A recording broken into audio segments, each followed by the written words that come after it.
Au sein de la ministre de l'économie, pour éviter ceux qui bino bat voter dans bango. Ceux qui bino, il n'y a pas de problème parce que toujours traité na bango, toujours solo là, toujours yokana. Mais la boy lobby, et ça la problème.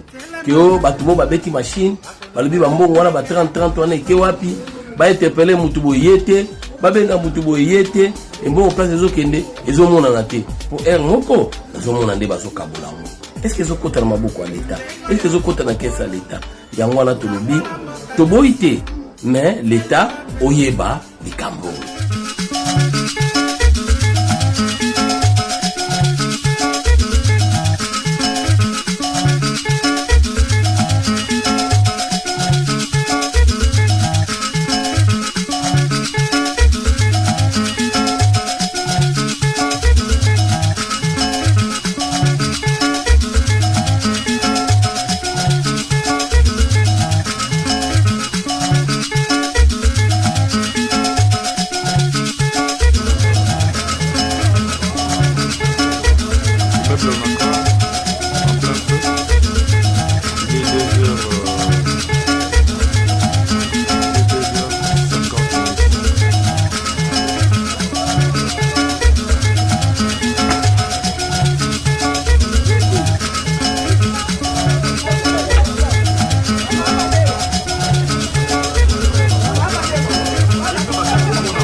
Le progrès est aligné. Je vais essayer de faire au bakoma régulièrement sans aucun conteneur.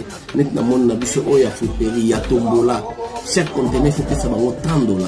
À part $30, faut pas exiger 5-6 personnes ya bango basala. Naturellement donc les amis, on bazo aider l'État. L'État zo kokate ko surveiller ba manutentionnaire auto za bango, bango nde bazo ko veiller sur yango. Mais ce que pas mbongo wana ceux qui ont besoin de ça, tout qui s'arrête des 3 conteneurs la 3e rue, la 9e rue, bazar na 15 ou plus de 15 conteneurs par jour. $30, bon on est au Kendewa. Bakoyata msuna mobulu meba oyo ko dona ba oto ebani ko ba pena zo benga. Bon Nigéria nani conteneur et quantité. Donc batala nanu du progrès. Est-ce que rôle ba osala yango? Ceux qui yango to continuer ko pesa ba. Ceux qui yango te en tout cas botel au senga la ministre économie. Pour éviter ceux qui bino bat voter na bango. Ceux qui bino, il n'y a pas de problème parce que toujours traité na bango, toujours solo là, toujours yokana.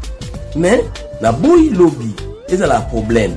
Que oh batumo ba beti machine, ba lobi ba mbongo wana ba 30 wana ke wapi, ba interpeller mutubo yete, ba benga mutubo yete, et bon place ezo kende, ezo mona na te. Pour moko, ezo mona nde bazo kabula.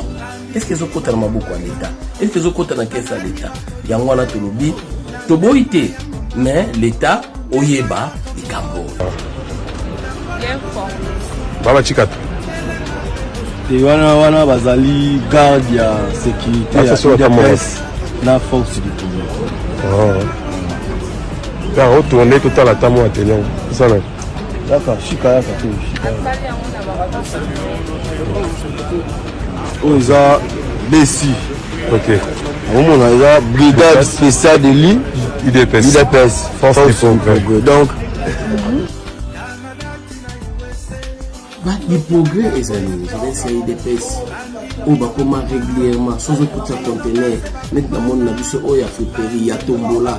Chaque conteneur faut que ça vaut $30. À part $30, faut pas exiger 5-6 personnes ya bango basala. Naturellement donc les amis, on bazo aider l'État. L'État zo kokate ko surveiller ba manutentionnaire auto za na bango nde bazo ko veiller sur yango. Mais ce que pas mbongo wana ceux qui ont besoin de ça na tout qui s'arrête des 3 conteneurs la 3e rue, la 9e rue bazar na 15 ou plus de 15 conteneurs par jour.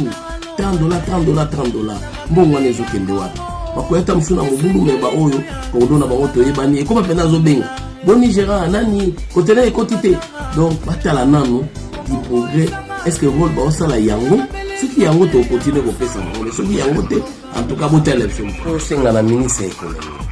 éviter ceux qui bino bato otinda bango. Ceux qui bino, il n'y a pas de problème parce que toujours traiter na bango, toujours solo là, toujours yokana. Mais la boy lobby, c'est un problème. Que oh batumo babeki machine, balobi bambongo wana ba 30 wana ke wapi, ba interpeller mutubo yete, ba benga mutubo yete, et bon place ezokende, ezomona na te. Pour er moko, ezomona nde bazokabola. Est-ce que ezokota na maboko ya l'État? Est-ce que ezokota na caisse ya l'État? Yango wana tolobi, toboite, mais l'État oyeba likambo.